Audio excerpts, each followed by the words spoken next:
बिहार विधानसभा के चुनाव को लेकर तैयारियां अब जोरों शोरों से की जा रही है। तमाम पॉलिटिकल पार्टी के तरफ से भी ग्राउंड पर खूब मेहनत की जा रही है।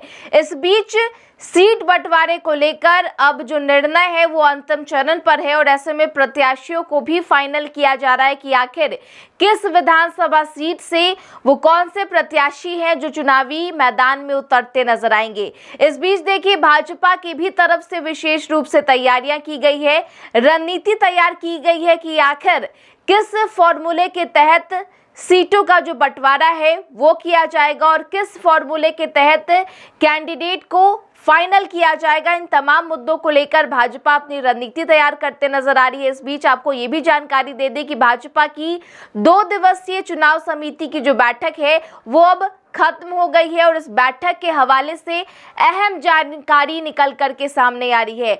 आपको बता दें कि भाजपा अब प्रत्येक बिहार विधानसभा के सीटों के लिए 3 कैंडिडेट के नाम को आगे करेगा और ये तीनों कैंडिडेट के नाम पर विशेष चर्चा की जाएगी। उसके बाद ये जो लिस्ट है वो केंद्रीय संसदीय बोर्ड को भेजी जाएगी और अंत में केंद्रीय संसदीय बोर्ड ही इन नामों पर फाइनल फैसला करते नजर आएगा कि आखिर वो कौन से प्रत्याशी हैं जिन्हें बिहार विधानसभा की सीट पर उनके नाम को आगे करना है और उनको चुनावी मैदान में उतारना है। इसके अलावा हम आपको ये भी जानकारी दे दें कि इस बैठक में जो एमएलए है, जो सिटिंग एमएलए हैं, उनके कार्यकाल को लेकर भी गहन मंथन किया गया कि आखिर 5 वर्षों के कार्यकाल में उनका किस प्रकार से प्रदर्शन रहा है, जनता के बीच उनके कामों को लेकर कितनी सहमति बन रही है और उनके कार्यकाल के दौरान क्या कुछ विकास की योजनाएं जो हैं वो सामने आए हैं, किस तरीके से क्षेत्र में विकास हुआ है। इन सभी मुद्दों को लेकर विशेष चर्चा की गई है। इस बैठक में तमाम बातों का जो जिक्र है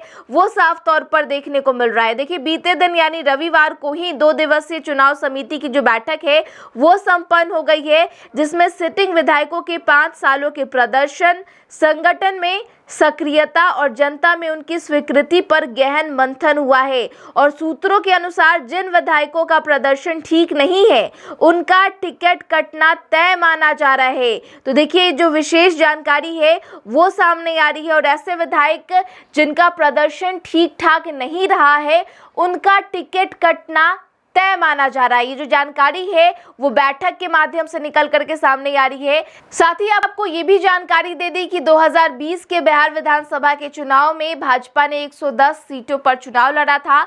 वर्तमान में भाजपा के 80 विधायक है और देखिए, जिस तरीके से 2025 के बिहार विधानसभा के चुनाव का जिक्र देखने को मिल रहा है, भाजपा अपनी रणनीति सेट करने में लगी हुई है।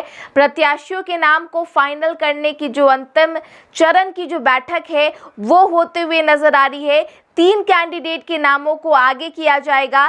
बिहार में जिस सीटों पर भाजपा लड़ने वाली है उन सभी सीटों पर 3 विधायकों के नाम को आगे किया जाएगा और इस पर फैसला होगा कि आखिर उस बिहार के विधानसभा सीट पर कौन से कैंडिडेट के नाम को आगे फाइनल किया जाएगा और ये जो फैसला है वो केंद्रीय संसदीय बोर्ड लेते हुए नजर आएगी। और बिहार में भी जिस तरीके से रणनीतियां तैयार की जा रही है चुनाव के लिहाज से, उसमें भी जो भाजपा है वो खूब सक्रिय नजर आ रही है। देखिए, चुनाव को लेकर अब बहुत कम समय बच गए हैं और ऐसे में अंतिम चरण में कैंडिडेट के नाम पर मुहर लगना काफी ज्यादा अहम हो जाता है, जिसके कारण देखिए किस तरीके से बैठकों का जो दौर है वो भाजपा में भी देखने को मिल रहा है। बहरहाल इस खबर में इतना ही। तमाम खबरों के लिए बने रहें फर्स्ट बिहार झारखंड के साथ। नमस्कार। घुटने का दर्द जिंदगी रोक देता है, लेकिन जीवन दान हेल्थ पटना में doctor Ashwini Gaurav, head of orthopaedic and joint replacement, हजारों मरीजों को फिर से चलने की ताकत दे चुके हैं। ये बदलाव सिर्फ सर्जरी से नहीं आते, ये भरोसे, सही देखभाल और सही समय पर लिए गए फैसलों से आते हैं। 24/7 emergency, ultra modern OT, 3D cath lab, MRI, CT scan, सब एक ही छत के नीचे। जीवन दान हेल्थ, जहाँ कदम फिर से बढ़ते हैं।